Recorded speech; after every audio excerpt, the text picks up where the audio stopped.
बारमधला पैसा गोळा करतात, लोकांना वाटतात, अशा प्रकारचा घणाघाती आरोप भास्कर जाधव यांनी रामदास कदम यांच्यावर केला आहे। शिवसेना, मनसे आणि राष्ट्रवादी काँग्रेसच्या वतीने काल ठाणे शहरामध्ये एका मोर्चाचं आयोजन करण्यात आलं होतं। यावेळेस श्री भास्कर जाधव हे बोलत होते। यावेळेस ठाणे शहरातील वाहतूक कोंडी, रस्त्यावरील खड्डे, पाणी प्रश्न तसंच ठाणे महानगरपालिकेच्या संदर्भातला भ्रष्टाचार या संदर्भात आरोपांची अक्षरशः राळ उठवण्यात आली। महाराष्ट्र नवनिर्माण सेना, शिवसेना, उद्धव बाळासाहेब ठाकरे गट, त्याचप्रमाणे राष्ट्रवादी काँग्रेस आणि काँग्रेसचे नेते या मोर्चामध्ये सहभागी झाले होते। गडकरी रंगायतन ते ठाणे महानगरपालिका मुख्यालय असा हा मोर्चा निघाला होता। या मोर्चामध्ये आमदार भास्कर जाधव, आमदार जितेंद्र आव्हाड, माजी खासदार राजन केने, जिल्हाप्रमुख केदार दिघे, मनसेचे नेते अभिजित पानसे, अविनाश जाधव, काँग्रेसचे ठाणे अध्यक्ष विक्रांत चव्हाण, मनसेचे शहर प्रमुख रवींद्र मोरे यांच्यासह मोठ्या संख्येने कार्यकर्ते आणि नागरिक सहभागी झाले होते। यावेळेस बोलताना श्री रामदास कदम यांच्यावर भास्कर जाधव यांनी कडाडून टीका केली। मातोश्रीबद्दल बोलताना जीभ झाडल्या पाहिजेत असं देखील यावेळेस त्यांनी सुनावलं। जितेंद्र आव्हाड यांनी आपल्या भाषणामध्ये बोलताना ठाणे महानगरपालिकेमध्ये बदल्यांचा घोटाळा होत आहे, एक अधिकारी इतकी वर्ष कशी काय एका जागी बसू शकतात असा देखील सवाल त्यांनी उपस्थित केला। यावेळेस बोलताना खासदार राजन विचारे यांनी देखील ठाणे महानगरपालिकेच्या भ्रष्टाचारावर बोट ठेवला।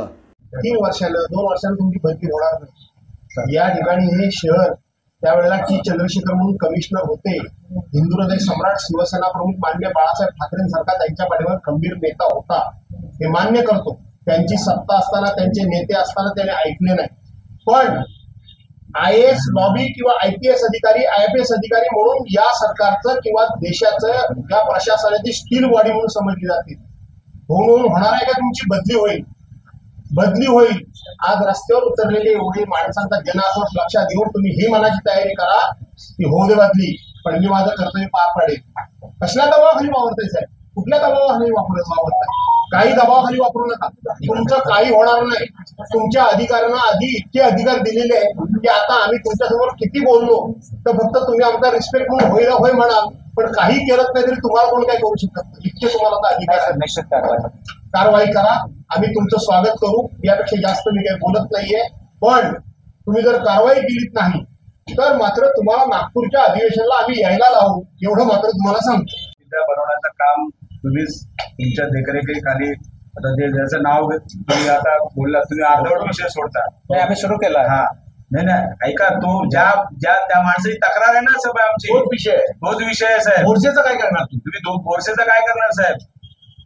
आणि ह्या वेळेला तुम्हाला सांगतोय साहेब, आता कॅमेरा ऑन बोलतोय मी, ह्या वेळेला कुठलाही अधिकारी एक जरी नाव त्यांनी बोगस टाकलं तर त्याला आम्ही सोडणार नाही। तुम्हाला आज पण सर्वांच्या मीडियाच्या समोर सांगतो साहेब। त्याचा विचाराचा घात झाला अशा पद्धतीने? नाही घात नाही, बघा घात तो विषय तो नाहीये। एक लोकसभेला 1,61,000 त्यावेळेला बोगस नावं झाली, विधानसभेला पण तेच केलं। ऑलरेडी ती नावं आहेत तिथे, आणि आता परत त्याच यादीवरती काम करून ही सर्व मंडळी करणार आहे साहेब।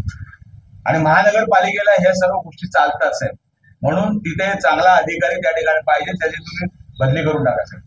आणि शब्द द्या। हा शब्द द्या, तरच आम्ही इथून उठतो नाही सर, खरीच गोष्ट आहे। मान्य करा ना साहेब, काय त्याला काय आम्ही भ्रष्टाचारी आहे सर्वात जास्त तुम्हाला तुमच्या हृदयाशी माहिती, आणि एवढ्या त्या भ्रष्टाचारासाठीच तुम्ही कळवत तिथे ट्रान्सफर केलं साहेब। महानगरपालिकेच्या निवडणुका येणाऱ्या या भ्रष्ट मार्गाने असे लोकप्रतिनिधीकडे निवडून येणार असेल साहेब, तुम्हाला पण त्रास आहे ना साहेब?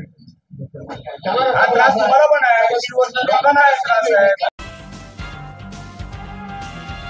भवानी ज्वेलर्स ठाणे, पारंपरिक आणि आधुनिक दागिन्यांचा अप्रतिम संगम। प्रत्येक स्त्रीची पहिली पसंती भवानी ज्वेलर्स ठाणे, नक्की भेट द्या।